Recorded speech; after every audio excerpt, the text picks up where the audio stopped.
Basic concept of chemistry जो होता है, अभी हम लोग चैप्टर स्टार्ट नहीं कर रहे हैं।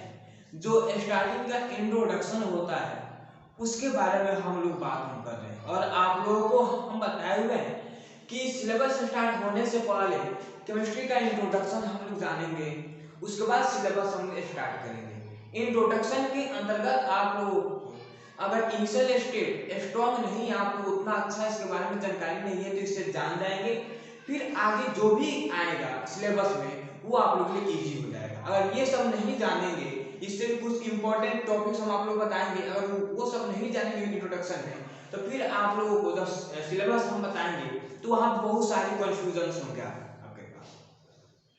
तो एक वीडियो हम लोग इस पे बना चुके थे और उसमें सिलेबस के बारे में हम खासकर आप लोग बताए हुए थे, और उसके बाद कौन कौन सा 11th में चैप्टर्स आप लोगों को पढ़ना है वो हम बताए हुए थे। अब यहाँ पे मेनली हम बात करते हैं बाबू कि केमिस्ट्री वर्ड कहाँ से लिया गया। तो केमिस्ट्री वर्ड एक ग्रीक वर्ड केमिया से लिया गया, जिसका मीनिंग जो होता है ब्लैक सॉइल होता है। आ गया समझ में आप लोगों को? तो वही यहाँ पे लिखा दिए हैं और इसी को स्टेटमेंट में यहाँ पे लिखा दिए हैं, और इसी का हिंदी हम यहाँ पे लिखा दिए हैं बाबू।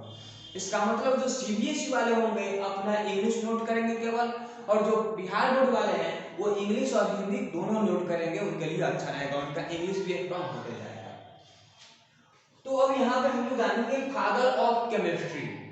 फादर ऑफ केमिस्ट्री, केमिस्ट्री के फादर कौन है? तो ऐसे में किसी सब्जेक्ट के कोई फादर नहीं होते हैं, वो उस सब्जेक्ट के बारे में डिस्कवरी ज्यादा किए रहते हैं, एक्सपेरिमेंट ज्यादा किए रहते हैं, उनके पास ज्यादा नॉलेज रहती है, तो उस बेसिस पे उनको कह दिया जाता है कि वो फादर है। वैसा ही मेनली यहाँ पे फादर ऑफ केमिस्ट्री की बात हम करते हैं तो वो लेवोजियर है। आगे समझ में आप लोगों को? अब मेनली हम यहाँ पे जानेंगे केमिस्ट्री क्या है, केमिस्ट्री किसे कहते हैं। तो साइंस को मेनली 3 पार्ट में डिवाइड किया गया है, फिजिक्स, केमिस्ट्री, बायोलॉजी। तो यहाँ पे हम लोग को फिजिक्स बायोलॉजी से स्टडी करना नहीं है, हम लोगों को ओनली केमिस्ट्री पढ़ना है। तो यहाँ पे केमिस्ट्री की बात हम करते हैं कि ये जैसे एक सब्सटेंस हो गया, इसको सब्सटेंस भी कह सकते हैं, थिंग्स भी इसको बोल सकते हैं, ऑब्जेक्ट भी बोल सकते हैं, मैटर भी बोल सकते हैं, बॉडी भी बोल सकते हैं, ऑर्गेनिज्म भी बोल सकते हैं, कुछ भी बोल सकते हैं इसको। तो यहाँ पे मेनली हम बात करते हैं कि कोई भी सब्सटेंस होते हैं उनके कंपोजिशन के बारे में, कि वो किस तरह से बना हुआ है, उसके डिकम्पोजिशन के बारे में, उसको जब डिकम्पोज करेंगे वो, और इन सभी के नियमों के बारे में कि कोई एक सब्सटेंस किस तरह दूसरे सब्सटेंस में चेंज हो गया, ठीक है, उन सभी नियमों के बारे में स्टडी हम जिस सब्जेक्ट में करते हैं उसी सब्जेक्ट को केमिस्ट्री कहते हैं। यहाँ पर लिखा है definition of chemistry. Chemistry is the branch of experimental science which deals with the study of matter, changes of matter and law governed in that changes।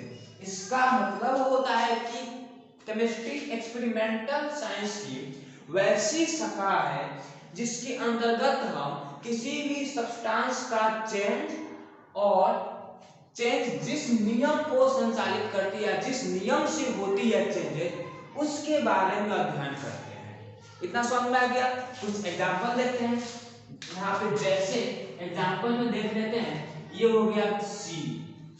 सी हम जानते हैं कि एक एलिमेंट का सिंबल है, सी मींस होता है कार्बन, जिसका एटॉमिक नंबर 6 होता है, और एक यहाँ पे हो गया एलिमेंट O2, ऑक्सीजन है।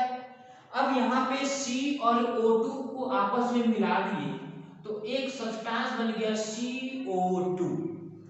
कार्बन और ऑक्सीजन को मिलाए तो एक नया सब्सटेंस मिला CO2, कार्बन डाइऑक्साइड मिला। अब यहीं पे हम लोग ये जानेंगे कि ये कार्बन भी मैटर है, ये क्या हुआ कार्बन, ये भी एक क्या है, एक मैटर है, सब्सटेंस है, और ये भी एक सब्सटेंस है, लेकिन ये दो सब्सटेंस मिलके एक नया सब्सटेंस हमें दिए, वो तो चेंज हुआ कि नहीं? ये सिंगल सब्सटेंस है और ये दोनों मिलकर एक नया सब्सटेंस दिए, चेंज हो गया। किस नियम से चेंज हुआ, ये हम जिस सब्जेक्ट में पढ़ते हैं उसे हम क्या कहते हैं, केमिस्ट्री कहते हैं। इतना समझ में आ गया। अब हम लोग यहाँ पे अगला टॉपिक स्टडी करेंगे, ब्रांच ऑफ केमिस्ट्री। केमिस्ट्री का जो ब्रांच होता है उसके बारे में हम लोग यहाँ पे स्टडी करेंगे होगा। तो इसको नोट कीजिए आप लोग और फिर हम लोग आगे की ओर बढ़ते हैं। इसको हम मिटा दें, मिटा दें। तो अब हम लोग यहाँ पे अगला टॉपिक बनाएंगे हुआ ब्रांचेज ऑफ केमिस्ट्री। इसका मतलब कि कौन कौन सी शाखाएं होती हैं केमिस्ट्री की। तो टॉपिक आप लोग अपने से भी बना सकते हैं स्टार मार्क देकर। तो स्टार मार्क देकर आप लोग लिखिए लोग हुआ ब्रांचेज ऑफ केमिस्ट्री। उसका हिंदी भी हो जाएगा रसायन की शाखा। अब रसायन की शाखा कितने तरह की होती है ये हम लोगों को यहाँ पे जानना है। तो मेनली हम बात करते हुआ कि केमिस्ट्री की जो ब्रांचेज होती है वो अनेकों होती है, उतना ज्यादा हम लोग को जानना नहीं। हम लोग को सिर्फ 3 तरह के ब्रांच ही पढ़ने हैं, ऑर्गेनिक, इनऑर्गेनिक और फिजिकल। यही 3 तो हम लोग को 11th में पढ़ना है। तो उसी के बारे में हम लोग खास कर यहाँ पे जानेंगे, पढ़ेंगे। तो टॉपिक यहाँ पे क्या बनेगा हुआ branches of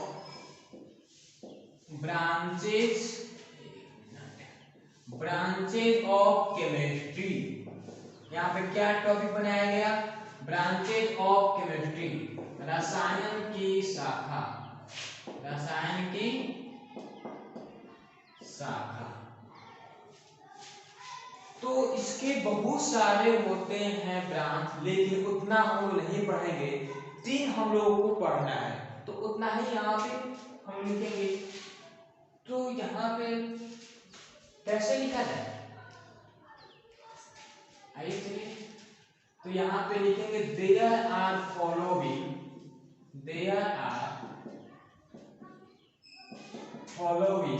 branches of chemistry. इस तरह फिक्स नहीं किए हैं बउआ कि हाँ इतना ही ब्रांच हो जाएगा, इतना ही ब्रांच होता है। सिर्फ हमने यहाँ पे गया there are following branches of chemistry. इसका मतलब रसायन की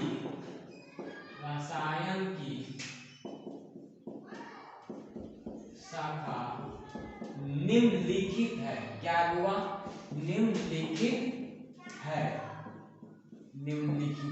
अब वो कौन कौन सी शाखाएं हैं इसके बारे में हम जानेंगे। तो 1 नंबर में हम स्टडी करेंगे किसके बारे में, ऑर्गेनिक केमिस्ट्री। क्या बात हुआ, ऑर्गेनिक केमिस्ट्री। इसका हिंदी हम अभी नहीं हम बता रहे हैं, जब इसके बारे में हम बताएंगे तो वहां पे हिंदी हम बताएंगे। सेकंड नंबर जो होता है जिसे हम लोग कहते हैं इनऑर्गेनिक केमिस्ट्री, इनऑर्गेनिक केमिस्ट्री। उसके बाद थर्ड नंबर जो होगा फिजिकल केमिस्ट्री होगा। वो क्या होगा, फिजिकल केमिस्ट्री। नंबर 4 जो होगा अच्छा इसको भी लिख लेते हैं एनालिटिकल केमिस्ट्री। एनालिटिकल भी आप बोल सकते हैं, एनालिटिक केमिस्ट्री। 5 नंबर जो होगा एग्रीकल्चरल केमिस्ट्री। 6 नंबर भी लिख लेते हैं, जब आइए गए हैं लोग, इंडस्ट्रियल केमिस्ट्री।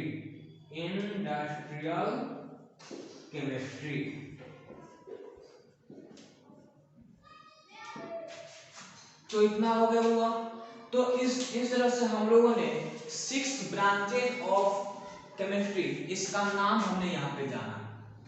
लेकिन अगर मेनली यहाँ पे हम लोग देखें, नोट में बता दे रहे हैं आप लोगों को मेनली नोट, तो केमिस्ट्री को मेनली 2 पार्ट में डिवाइड किया गया है। यहाँ पे लिखेंगे there are mainly 2 parts of chemistry, 2 parts of chemistry. तो यहाँ हिंदी हो जाएगा सामान्यतः रसायन के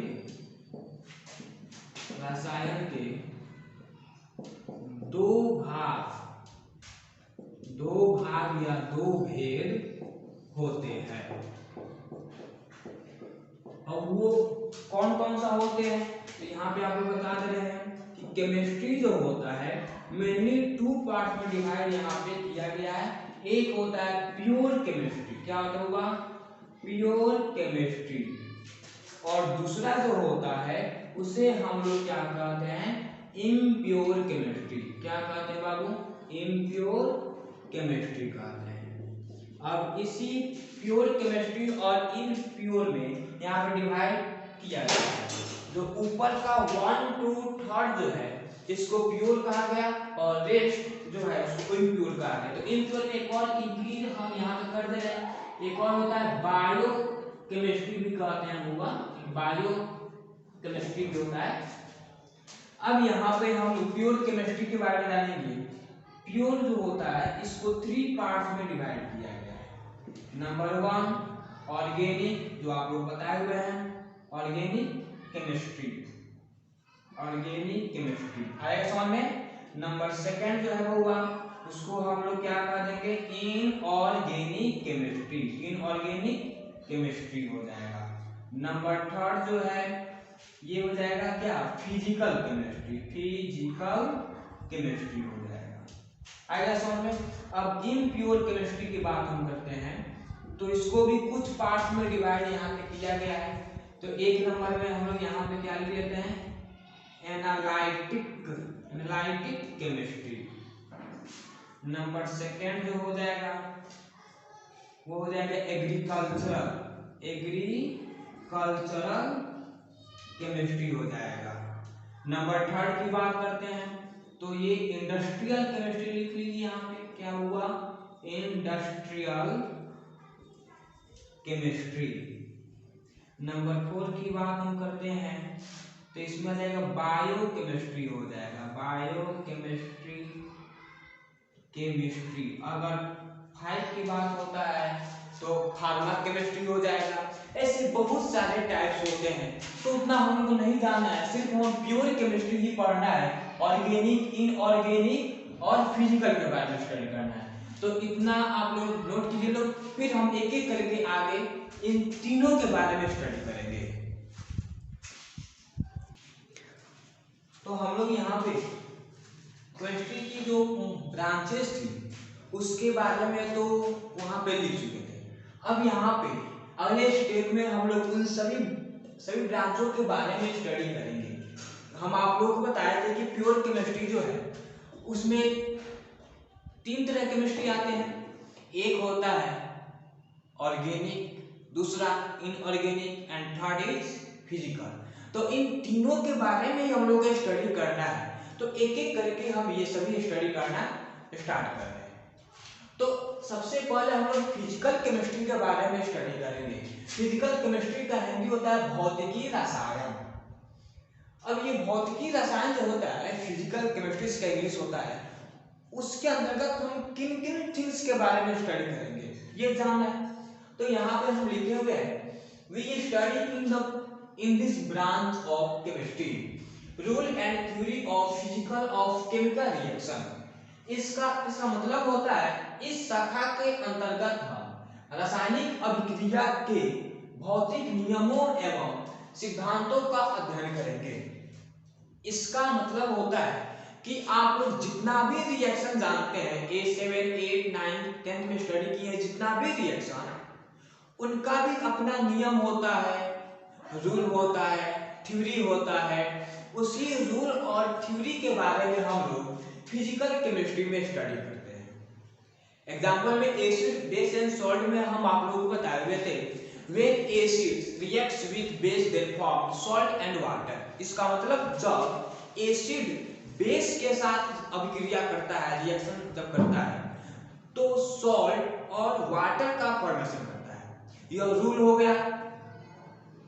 तो वही जितने भी थ्योरीज होते हैं, रूल्स होते हैं, वो सभी हम लोग फिजिकल केमिस्ट्री में स्टडी करेंगे। अब यहाँ पे ऑर्गेनिक केमिस्ट्री की बात करते हैं कि ऑर्गेनिक केमिस्ट्री क्या होता है, तो हम यहाँ लिखे हैं we study in branch of chemistry carbon and its compound. इसका मतलब होता है वो कि यह एक ऐसा ब्रांच है केमिस्ट्री का जिसके अंतर्गत हम लोग सिर्फ कार्बन और कार्बन के द्वारा जो कंपाउंड बनते हैं वो सिर्फ इन्हीं के बारे में स्टडी करना है। अदर सब्सटेंस, अदर एलिमेंट्स या अदर थिंग्स के बारे में स्टडी हमें नहीं करना है। अब सोचिए कि एक एलिमेंट कार्बन, उसके अंदर क्या स्पेसिफिक्स है कि उसपे एक केमिस्ट्री अलग बन गया। तो ऑर्गेनिक केमिस्ट्री जो है बाबू, यह स्मॉल नहीं, यह बहुत बड़ा है। यह एग्जाम में भी अप्रॉक्स 40 मार्क्स का ये कर ले आता है। तो इसके बारे में हम लोग अभी नहीं स्टडी करेंगे, कुछ मंथ्स के बाद इसके बारे में स्टडी करेंगे और इसका स्टडी अप्रॉक्स 1 ईयर तक होगा। लगभग एक लगातार 1 आवर 1 ईयर तक होगा इसमें, ठीक है। तो इसके एग्जांपल यहाँ पर हम लोग जैसे CH4 ये हो गया, C2H6 C2H4 CH3OH etc। ये जितने भी हम कंपाउंड्स यहाँ पे लिखे हुए हैं सभी ऑर्गेनिक केमिस्ट्री में पढ़ना है। ओके, अब हम लोग आगे की ओर यहाँ पे बढ़ते हैं। इसके बारे में स्टडी हम लोग विस्तार रूप में होगा करेंगे जब ये स्टार्ट करेंगे तब। हम ये 1 साल का कोर्स होता है अप्रॉक्स और 1 घंटा रोज स्टडी करेंगे तब जाके ये समाप्त होगा। अब यहाँ पे हम इनऑर्गेनिक केमिस्ट्री की बात हम करते हैं। इनऑर्गेनिक केमिस्ट्री क्या होता है? बस कार्बन और उसके कंपाउंड को छोड़कर बाकी जितने भी एलिमेंट्स हैं और उनके द्वारा जो भी कंपाउंड्स का फॉर्मेशन हो रहा है सभी हम इनऑर्गेनिक में ही स्टडी करेंगे।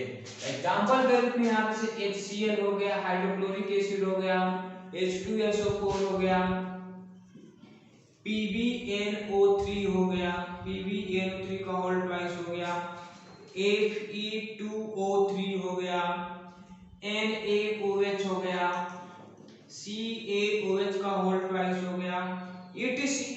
इन सभी कंपाउंड्स के बारे में हम लोग इनऑर्गेनिक में ही स्टडी करेंगे। इतना बाबू आप लोग समझ गए। अब आप लोग इसको नोट कीजिए, फिर हम लोग आगे की ओर बढ़ते हैं। तो उतना तो हो गया होगा। अब हम लोग यहाँ पे मेन टॉपिक से स्टार्ट करते हैं। इस पूरे यूनिवर्स की बात करते हैं। पूरे यूनिवर्स में क्या है? पूरे यूनिवर्स की भी बात कर रहे हैं हम लोग। यूनिवर्स के बारे में आप लोग जानते होंगे। पूरे यूनिवर्स में क्या है? पूरे यूनिवर्स का जो फॉर्मेशन जो हुआ है, ये जो कंस्ट्रक्ट जो हुआ है, यह 2 सब्सटेंस, 2 थिंग्स के माध्यम से कंस्ट्रक्ट हुआ है। पूरा यूनिवर्स में सिर्फ 2 ही चीज है, एक मैटर है और दूसरा क्या है? एनर्जी है। मार्कर की बात करते हैं, मैटर है। हाँ, पूरे शरीर की बात करते हैं, मैटर है। कोई भी सब्सटेंस, कोई भी थिंग्स, कोई भी वस्तु आप लोग को दिखाई दे और उसमें कुछ मास हो, उसे आप मैटर कहेंगे। या कोई भी सब्सटेंस रेजिस्ट करता हो, अर्थात रोकता हो, फोर्स अप्लाई करता हो, उसे मैटर कहते हैं। और कुछ ऐसे सब्सटेंस, ऐसे थिंग्स हैं जो हर जगह होता है लेकिन वो रेजिस्ट नहीं करता है, छेड़ता नहीं है, उसमें मास होती है लेकिन इतनी नेग्लिजिबल होती है कि उसे माना नहीं जाता है, तो वो तो मैटर कहलाएगा नहीं। आप लोग 6-7 से ही जानते हैं, those substances which have some mass and occupies space is known as matter। इसका मतलब वे सारी वस्तुएं जिनके पास कुछ मास हो, भारी हो और जो स्थान छेदती हो, उसे हम तो मैटर कह देंगे। लेकिन जो नहीं छेदती है स्थान, उसे हम क्या कहेंगे? उसे एनर्जी कहते हैं। सनलाइट तो हर जगह है, लेकिन क्या वो स्पेस ऑक्यूपाइज करती है, स्थान छेदती है? नहीं छेदती है। इलेक्ट्रिक बल्ब वहां पे है, उसके माध्यम से लाइट आ रहा है कि नहीं? आ रही है लाइट, और वो लाइट हर एरिया पे आई, यहाँ पे भी आई लाइट। इस स्पेस में हाथ रखे कि नहीं? हम हाथ रख दिए। इस पे हाथ रखे कि नहीं? हाथ रख दिए। इसका मतलब वो स्पेस ऑक्यूपाइज नहीं की, स्थान नहीं छेकी। अगर स्थान छेकी होती तब इस बोर्ड में हाथ नहीं रखते हैं, हम उस लाइट के ऊपर हाथ रखते हैं। लेकिन हाथ रखकर जैसा है लाइट इसी पे रुका जा रही है, इधर लाइट नहीं आ रही है। तो इसका मतलब पूरी संसार जो यूनिवर्स जो है दो ऑब्जेक्ट्स के मिलने से बना है, एक मैटर, दूसरा एनर्जी। तो इस तरह से यूनिवर्स को अगर हम क्लासिफाइड करें तो ये 2 पार्ट्स में क्लासिफाइड होंगे। एक नंबर में होगा क्या बाबू? मैटर। मैटर का हिंदी जानते हैं आप लोग? पदार्थ होता है। उसके बाद दूसरा जो है वो होता है एनर्जी। एनर्जी में भी जानते हैं ऊर्जा होता है। इस तरह से यूनिवर्स को 2 भागों में बांटा गया कि इन दोनों की मिलने से यूनिवर्स बना।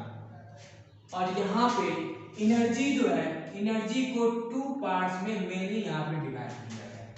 एक होता है काइनेटिक एनर्जी, जो आप लोग 8-9 में स्टडी किए हैं, kinetic energy.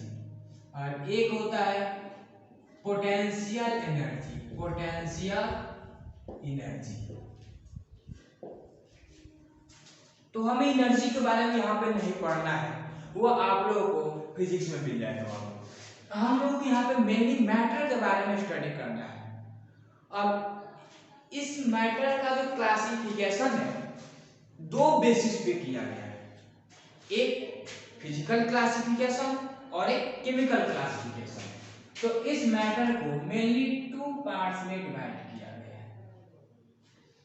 Number 1 physical classification, physical classification. और नंबर 2 जो है हुआ वो है केमिकल क्लासिफिकेशन, केमिकल क्लासिफिकेशन।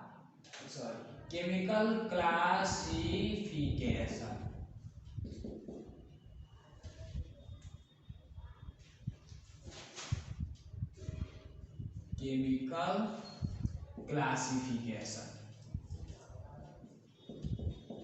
इस तरह से इसको 2 बेसिस पे इसको क्लासिफाइड किया गया।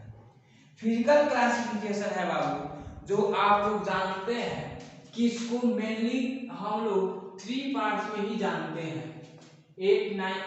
6, 7 या 5, 4 में स्टडी किए होंगे कि किसी भी मैटर के 3 स्टेट होते हैं, सॉलिड, लिक्विड, गैस। लेकिन आप लोग जब 9th क्लास में स्टडी किए होंगे तो 5 तरह के आप लोग बताया गया होगा। तो यहाँ पे हम लोग को 3 को स्टडी करना है, 3 तरह के ही स्टडी करना है, लेकिन हम यहाँ पे 500 लिखा रहे हैं। फर्स्ट में क्या पढ़ना हुआ? सॉलिड। सेकेंड में liquid. Number 3 gas. 4 plasma and last is 5 BEC, Bose Einstein condensates. यह 3 तो साइंटिस्ट लोग था और उन्होंने ही इस स्टेट का डिस्कवरी किया और अपना नाम का एक अक्षर यहाँ पे उन्होंने सेट कर दिया और यही नाम हो गया। आगे समझे, ये 5 तो स्टेट में डिवाइड किया गया। फिजिकल स्टेट पर हम लोगों को इतना ही जानना है।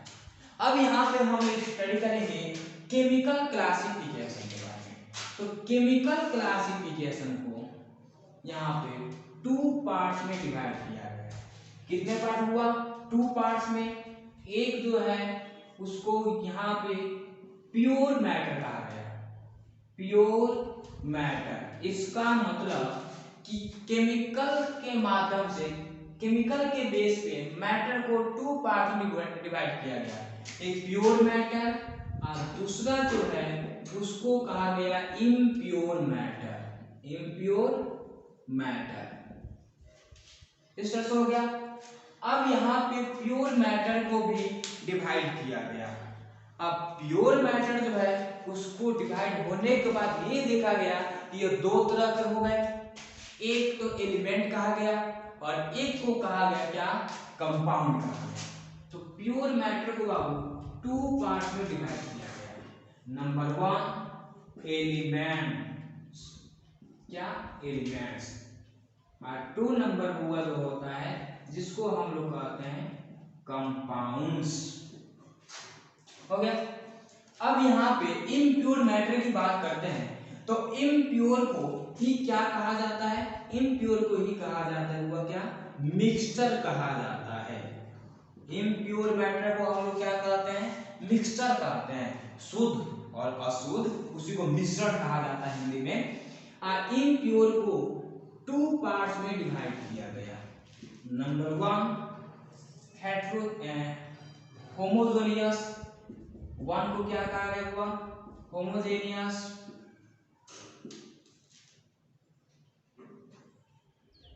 मिक्सचर यहाँ पे लगा दीजिए, मिक्सचर, होमोजेनियस मिक्सचर। और नंबर 2 को हेट्रोजेनियस कहा गया। 2 को क्या कहा गया, हेट्रोजेनियस मिक्सचर। इतना समझ में आया आप लोगों को। अब एलिमेंट्स की बात हम करते हैं। एलिमेंट्स स्टार्टिंग में फ्यू थे, कुछ कम थे, तो वहां पर उसका क्लासिफिकेशन नहीं किया गया था। लेकिन एलिमेंट्स जैसे ही इंक्रीज होते गया वैसे ही इसका भी क्लासिफिकेशन हो गया। तो एलिमेंट्स को 3 पार्ट्स में डिवाइड किया गया। एलिमेंट्स को कितने पार्ट में, 3 पार्ट में। कुछ एलिमेंट्स को कहा गया मेटल्स, कुछ एलिमेंट्स को कहा गया मेटलॉइड्स,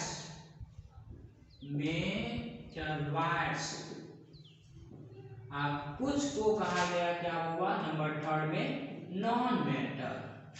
क्या कहा गया हुआ, नॉन मेटल्स। इतना समझ आया। अब यहाँ पे हम लोग और आगे की ओर जाते हैं। अब आती है कंपाउंड के बारे में। यहाँ पे कंपाउंड को भी मेनली 2 पार्ट्स में डिवाइड किया गया। एक को कहा गया ऑर्गेनिक कंपाउंड, एक को क्या कहा गया हुआ, ऑर्गेनिक कंपाउंड कहा गया, ऑर्गेनिक कंपाउंड्स। और दूसरे को कहा गया इनऑर्गेनिक कंपाउंड्स, इनऑर्गेनिक कंपाउंड्स, जो हम आप लोगों को केमिस्ट्री के ब्रांचेज में ही बताए हुए थे कि ऑर्गेनिक केमिस्ट्री, इनऑर्गेनिक। तो ऑर्गेनिक केमिस्ट्री में ऑर्गेनिक कंपाउंड्स पढ़ना है और इनऑर्गेनिक में इनऑर्गेनिक कंपाउंड्स पढ़ना है। अब यहाँ पे मेटल, मेटलॉइड्स, नॉन मेटल जो है यह स्मॉलेस्ट पार्टिकल के मिलने से बने होते हैं। इसका मतलब एलिमेंट जो होता है वह स्मॉलेस्ट पार्टिकल के मिलने से बना होता है, जो इंडिविजुअल होता है। आप लोगों ने 9th में ऐसे ही स्टडी किए होंगे, लेकिन यह डिविजिबल पार्टिकल होता है, जिसे हम लोग क्या कहते हैं, एटम कहते हैं। जिसे हम लोग क्या कहते हुआ, एटम कहते हैं। याद रहेगा ना, हाँ याद रखिएगा लोग, जिसे हम लोग एटम कहते हैं, जिसे हम लोग क्या कहते हुआ, एटम। और यहाँ पे ऑर्गेनिक कंपाउंड्स और इनऑर्गेनिक कंपाउंड जो होते हैं यह भी स्मॉलेस्ट पार्टिकल के मिलने से ही बने हैं, जिसे हम लोग क्या कहते हैं, मॉलिक्यूल्स कहते हैं, जिसे हम लोग क्या कहते हैं, मॉलिक्यूल्स कहते हैं। अब एटम की फिर बात आती है। एटम जो होता है बुआ, यह एटम के फंडामेंटल पार्टिकल्स होता है। एटम भी स्मॉलेस्ट पार्टिकल से मिलकर बना होता है, जिसे हम लोग एटॉमिक पार्टिकल कहते हैं। तो एटम्स के फंडामेंटल पार्टिकल जो होते हैं आप लोग जानते होंगे क्या, इसे P से इंडिकेट किया जाता है। दूसरा जो होता है उसे हम लोग इलेक्ट्रॉन कहते हैं, इलेक्ट्रॉन, इसे E से किया जाता है इंडिकेट। और नंबर 3 जो होता है जिसे हम लोग न्यूट्रॉन कहते हैं। क्या कहते हैं, न्यूट्रॉन कहते हैं। और यहाँ पे इन तीनों पार्टिकल को हम लोग क्या कहते हैं हुआ, इन तीनों को हम लोग एटॉमिक पार्टिकल कहते हैं। एटॉमिक पार्टिकल्स कहते हैं, या इसी को फंडामेंटल पार्टिकल ऑफ एटम भी कहते हैं। इतना समझ में आया। अब यहाँ पे मॉलिक्यूल्स की फिर बात करते हैं, तो इसको भी कुछ टाइप्स में डिवाइड किया गया है। ऐसे में यहाँ पे मॉलिक्यूल्स जो होते हैं, एक होमो एटॉमिक होते हैं और एक हेटेरो एटॉमिक होते हैं।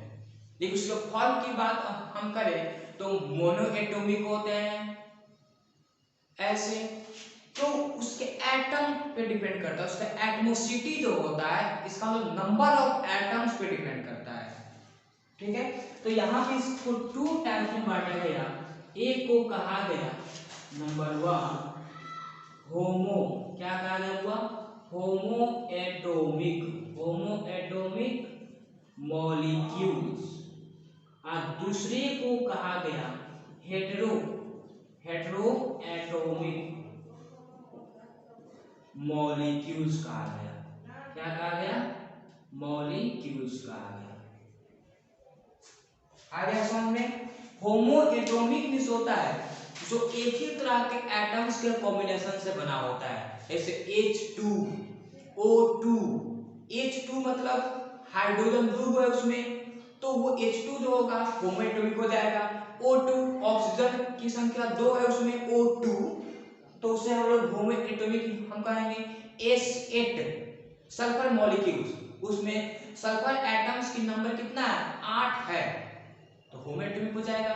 सेम उसमें सिर्फ सल्फर ही ना है, तो होमो एटॉमिक हो जाएगा। हेटेरो एटॉमिक जितने भी हेटेरो एटॉमिक बाबू, इसमें हम आपको बताए हैं कि हेटेरो एटॉमिक में एटम्स जो होते हैं वो अलग अलग होते हैं। इसका मतलब यहाँ पे एग्जांपल से HCl मान लेते हैं, H अलग है, Cl अलग है। H2SO4 मान लेते हैं, H अलग है, S अलग है, O अलग है। तो इस तरह से जो अलग अलग एटम्स के कॉम्बिनेशन से बने होते हैं उसे हेटेरो एटॉमिक मॉलिक्यूल कहते हैं। अब यहाँ पे हम लोग इम्प्योर मैटर के बारे में जानेंगे। तो इम्प्योर जो होता है उसको हम मिक्सचर भी कहते हैं, और उसको टू पार्ट्स में डिवाइड किया गया है, homogeneous mixture, heterogeneous mixture. Homogeneous mixture जो होता है उसी को सॉल्यूशन कहा जाता है, क्योंकि होमोजेनियस में जितने कंपोनेंट होते हैं एक दूसरे में डिसॉल्व हो जाते हैं, लेकिन हेटेरोजेनियस में डिसॉल्व नहीं होते हैं, और जो पूर्ण रूप से डिसॉल्व हो जाते हैं उसे सॉल्यूशन कहा जाता है। तो होमोजेनियस मिक्सचर जो होता है उसको हम लोग सॉल्यूशन भी कहते हैं। और सॉल्यूशन दो कंपोनेंट से मेनली बना होता है, एक सोल्यूट और एक सॉल्वेंट।